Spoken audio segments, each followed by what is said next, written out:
Hello, everyone. Welcome to Liam's Leapings, number 27. Updates for whatever date that is. Let's see, 28th of January, 2023.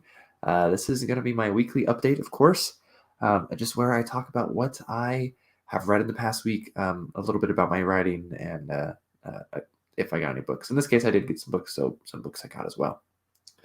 So I did finish actually a good number of things this week. Let me double check. Let's see if there's something on Kindle before I forget the Kindle books. Oh yeah, so Gorel and the Pot-Bellied God by Lavi Tidar is the first Tidar book I read. It was one of the authors I wanted to get to this year.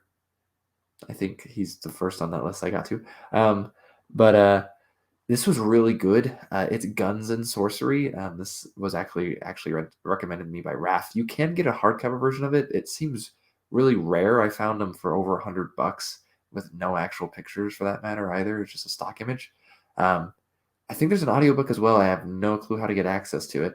I actually bought the Kindle, the ebook on Bane's website of all places. Bane actually has a store, by the way, for books.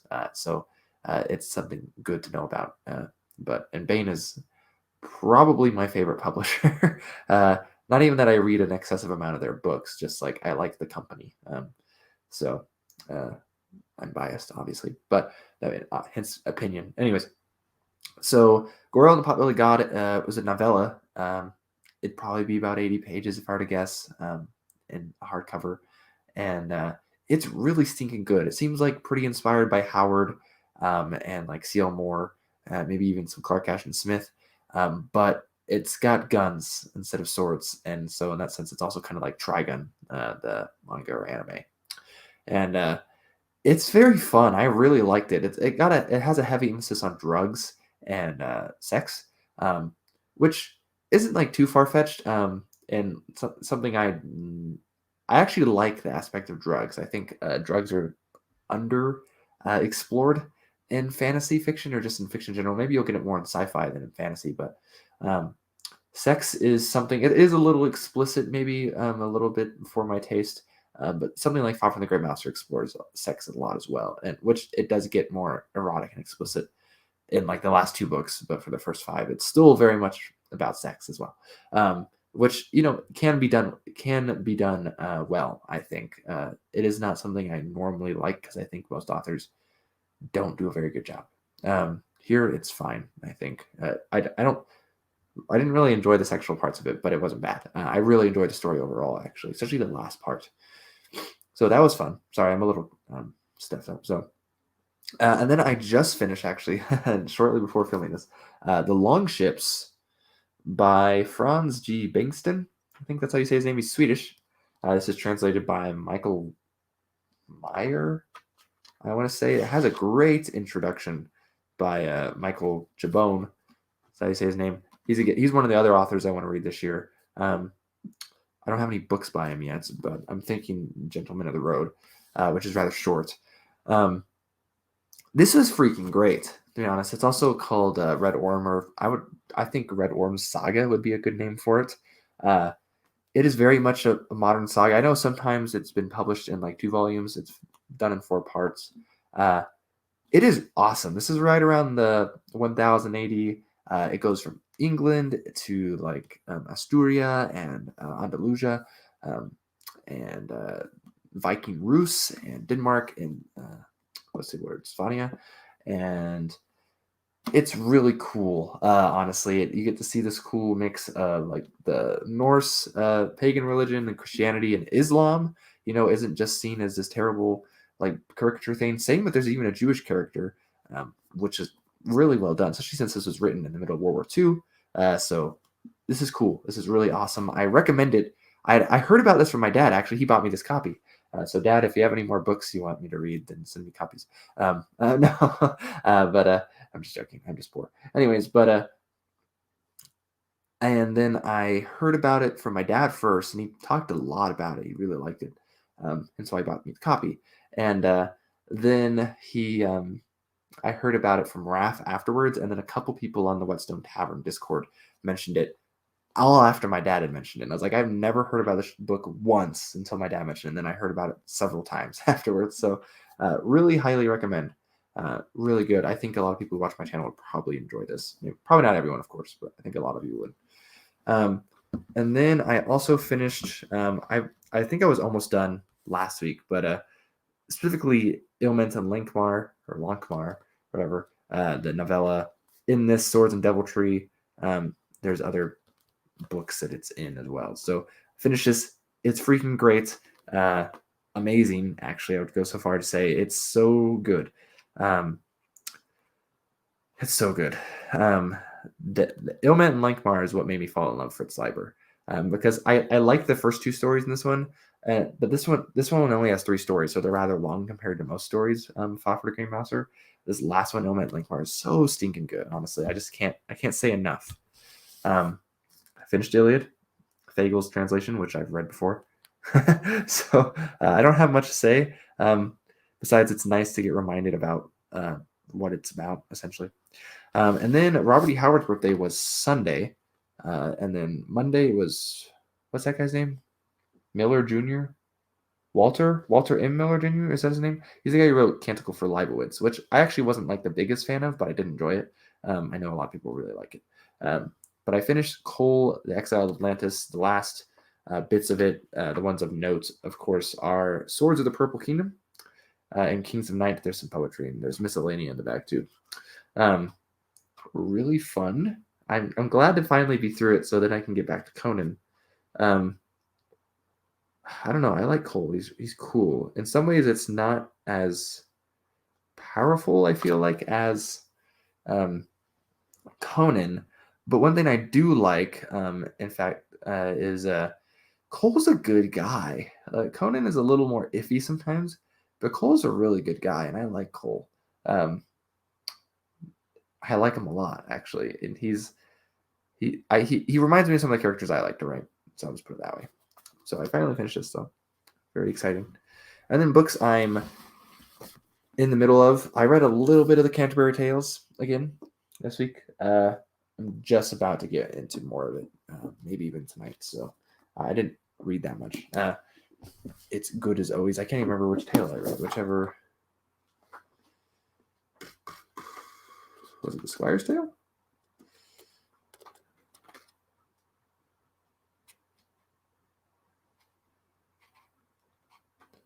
I think it was a Squire's Tale. But at the same time, that doesn't sound right. And probably Clerk's Tale. I don't know. I read a few. So that's been great, as always, though. Highly recommend you read the Canterbury Tales. A lot of audio versions are free, or I'm sure you get a free audio version somewhere. It's really old. So, and then I'm also really digging this book. I can't remember if I mentioned this last week. I think I had just started it. And normally when I'm like 5 pages into a book, I don't mention it in my weekly update because that means I just started it and I'll talk about it next week. So I don't think I talked about this last week, but this is by Farnham Bishop and Arthur Gilchrist Broder. They co-wrote a lot of stories together. They seem to be best friends, basically. Most of their stories, as far as I'm aware, appeared in Adventure magazine. That's where this actually appeared. This is a serialized novel. This is, I think, the first time it was ever actually published as a novel. Like just one volume. And it's rather short. It's less than 200 pages. And it was, I don't know, maybe 2010, 2011 by Black Dog Press, I think. Yeah, they were Black Dog Books. Really freaking cool, I think. Also, it has an uncanny semblance to the Longships cover. Let me grab that real quick. It's on the bottom of the stack. There's the Longships. It's a Viking blowing a horn on top of the ship that is gold, red, and white. And then there's a Viking blowing a horn on top of a ship that is red and white. Now, admittedly, what's cool, this is like a romantic depiction of a Viking. He's just got wings on his helmet. He's got no beard. Obviously has a beard. What's cool about this book, actually, is it is about the fall of the Minoan civilization and how that is caused by, they're pre-Vikings, essentially. They're not even, this would have been before the Germanic sound changes. So these languages, we would not have called them Germanic. I don't think. Maybe we could call them Proto-Germanic. Or I think we could maybe get away with calling them pre-Germanic. I don't know about Proto-Germanic even though. I'd have to look more into the timetable on that, but this takes place in 1400 BC. And so there's Troy, there's Knossos on Crete. It's really awesome. And what's cool about it is that, well, that's a really dubious thing, and the authors know that. I mean, these Nordic Bronze Age is what culture this would have been. The odds that they actually made the Minoan civilization collapse is very, very low, to say the least. But what is cool about it is that we often think of the ancient world as not connected, isolated tribes besides maybe these big civilizations going out and conquering people like the Minoans, Mycenaeans, Hittites around this time as well, Egyptians, of course. And the Nordic Bronze Age was actually the richest society in Europe at the time. They were richer than the Mycenaeans and the Minoans. They had no writings, so who cares? But their main export was amber, actually, which I know later in the Middle Ages gets associated with the Baltics rather than like Scandinavia.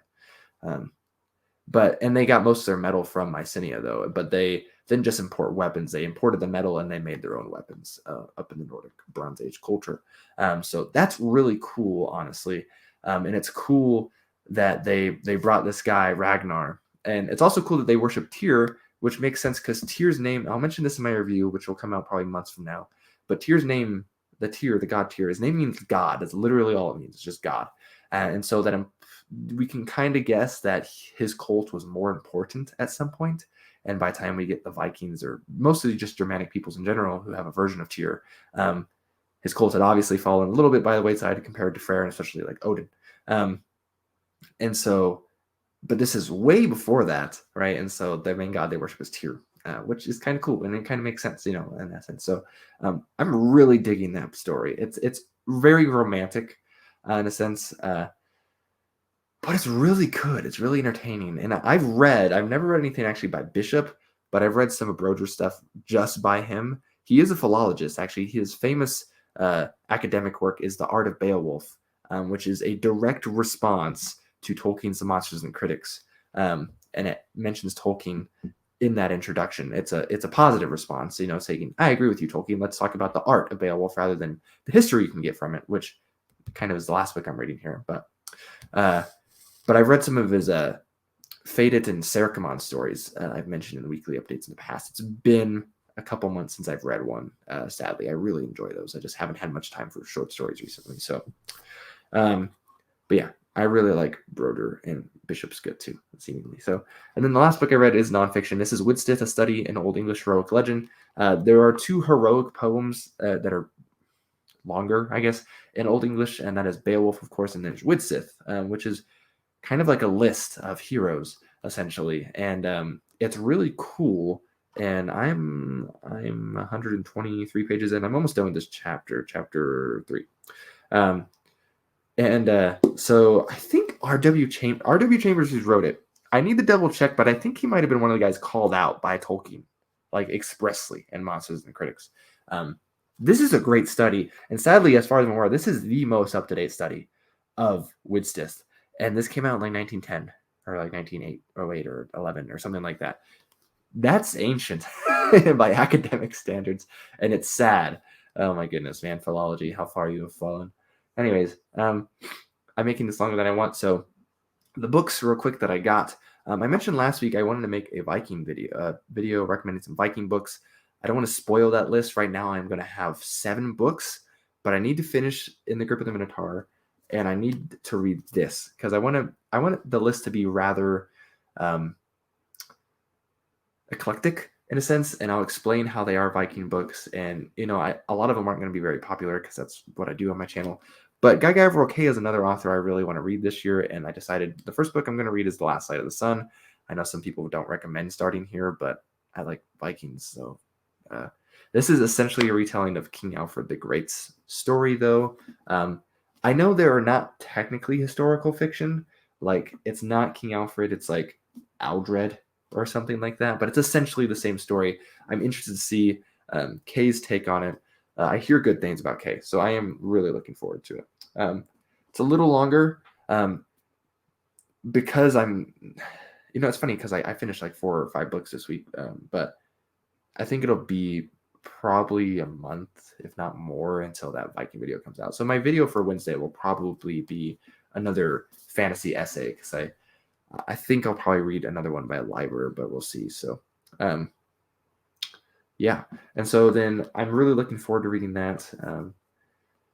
And then I'll have read all the Viking books I want to read. They're mostly recent reads for me. They're all within about a year. I think the one I read the longest ago, I read just about a year ago. That is going to be on that list. So, and then I got Horace Walpole's Castle of Otranto. I hear very mixed things on this, but this is considered the first Gothic novel. It's very short. I think the audiobook's like 3 hours. So I was like, might as well read this. I'm going to be reading The Mysteries of Udolpho soon, which is actually probably what's going to push back The Last Side of the Sun. I'm also going to be reading, what's the book? Piers Plowman. So both of those are probably going to push back The Last Side of the Sun, which is why I'm not sure I'll get that Viking video out sooner rather than later. So, and so it'll probably be later, sadly. But that is okay. As far as this week goes, I was super stressed this week. I started up another semester of school. I should be graduating with another degree here soon. And there was a problem with my financial aid. And the system didn't tell me there was a problem. It just didn't show up. And so I emailed them and I said, what's up? Like, where's the financial aid? I know typically when it comes in. I was told wait like at least 2 weeks. So I waited 2 weeks anyways, even though it normally comes in about a week and a half. And then I didn't get a response to my email. And I go in and I said, I don't know where my financial aid, basically the same thing to them. And they're like, oh, we responded to your email. I was like, no, you didn't. Like, there is no response to my email. I checked my spam folder and everything. There was no response. So I don't know what happened there. And then they said, oh, yeah, just go to your financial aid portal and you'll say it needs this document. I go, and they're like, oh, because there's nothing there. It doesn't say I need anything. It says I'm all up to date. And so I'm like, wow, you guys' system really screwed me over here. Bills are coming up, guys. And so I just got it today. So it's not in my bank account right now. So hopefully it'll be there soon. So because I know that takes a little while too. So, but at least I have it in my student account type thing. I just can't pay my bills from there. I can pay my tuition bills, but not my rent and stuff. So anyways, I know people probably don't care about that too much, but that was stressing me the hell out this week.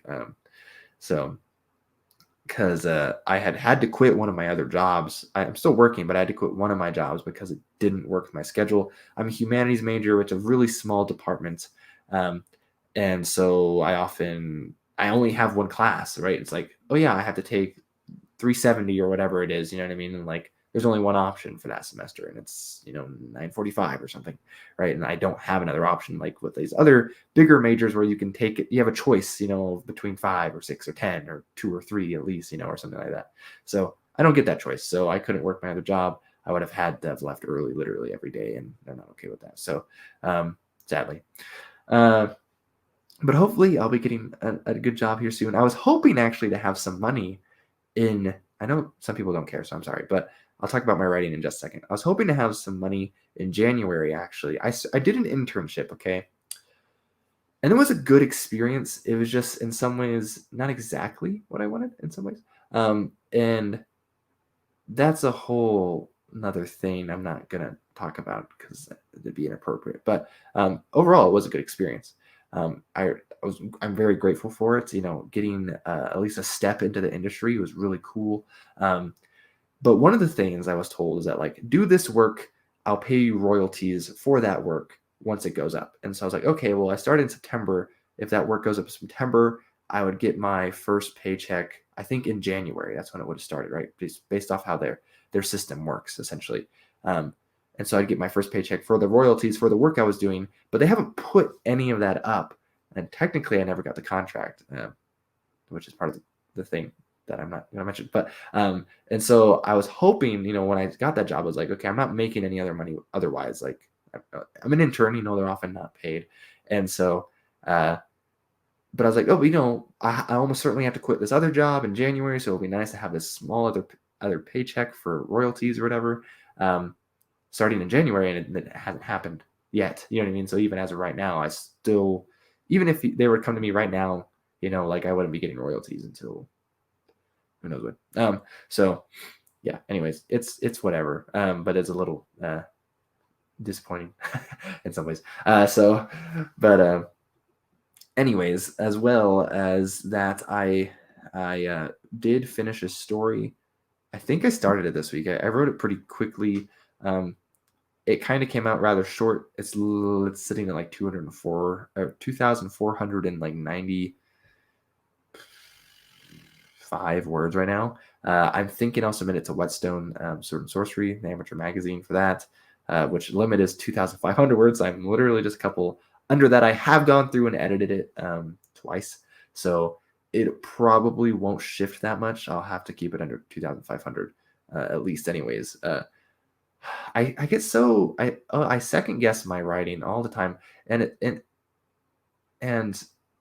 I've had a lot of people who have read my stories, but I don't have a writing group, and I want a writing group, but I want it to be people, of course, who kind of are willing that I don't not just I just send my thing to, and they're like, okay, I don't know what this is, and then I have to explain it to them, like, and that's something, you know what I mean. But I want to be able to talk to them about it in some sense, right? Because like what I want my stories primarily to be is entertaining, straight up. Just I want them to be entertaining. I like to mess with them. I like them to have a lot of different meanings in them, or at least things I'm messing with. Whether I don't know, I'd say themes so much, but things I'm messing with, and if they want to explore that, they can. But mostly, I want the story to be entertaining because I feel like that's the point.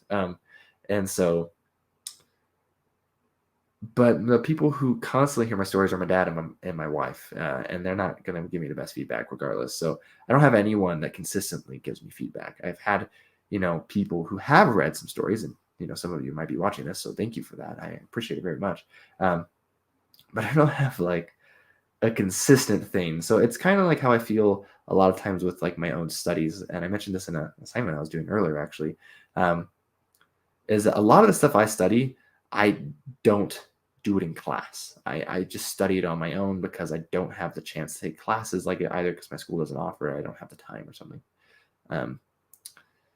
And so I'm often thinking, wow, I know all this stuff, but then I'm like, what if I misunderstand it somehow? I'm not corroborating this with anyone, essentially. So I'm less confident with my own writing than knowledge that I've gained, because it's in some ways it's easy to read a text and like, okay, I can gain this knowledge. Other things, it's like writing, it's like, okay, this could be awful, and I just wouldn't know.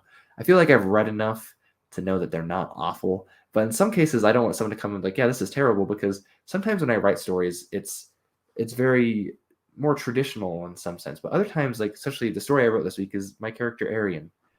So far, it's called The Sword of the Whittled. If you know what a Whittled is, it's kind of funny. But anyways, it's my character Arian is nuts. You know what I mean? Like, and I try to make it weird in the stories, and like so much so where it might not compute.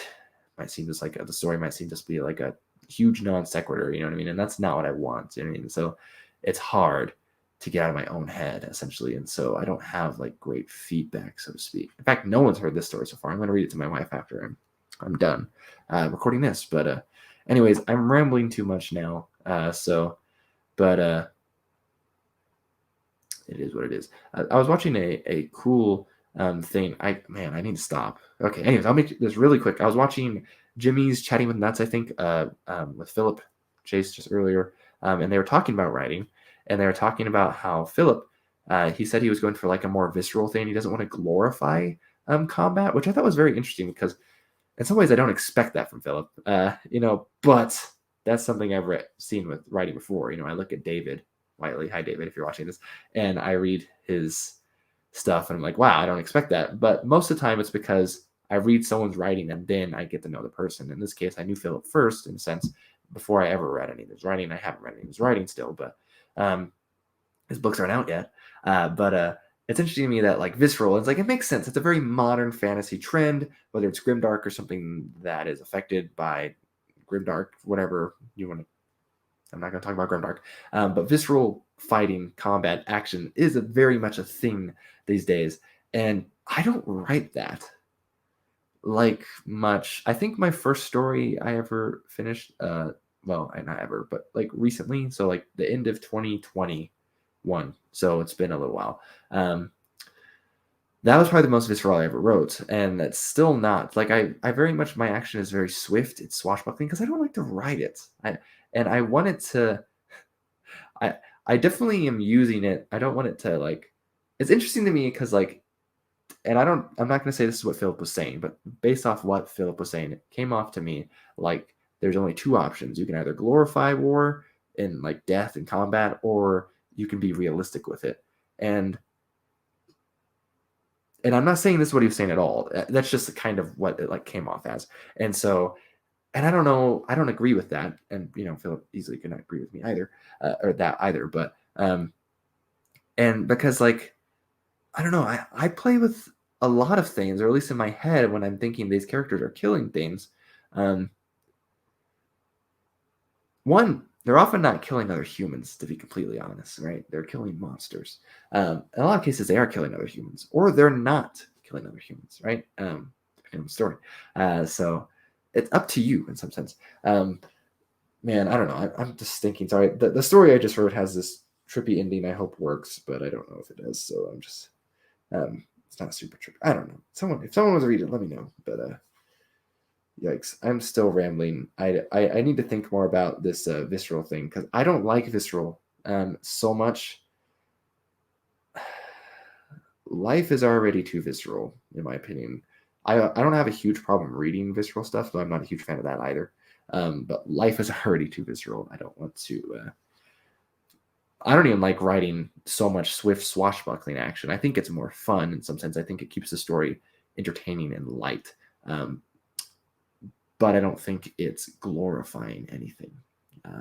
So at the same time, I definitely wouldn't go out of my way to glorify war. So, but anyways, and again, I'm not saying Philip was saying that, but here's my too long video. Sorry, anyone. So everyone, whatever. Hope you're having a good week. What have you read recently? So I'm interested to know. Anyways, oh, and it is. Never mind. I'll stop.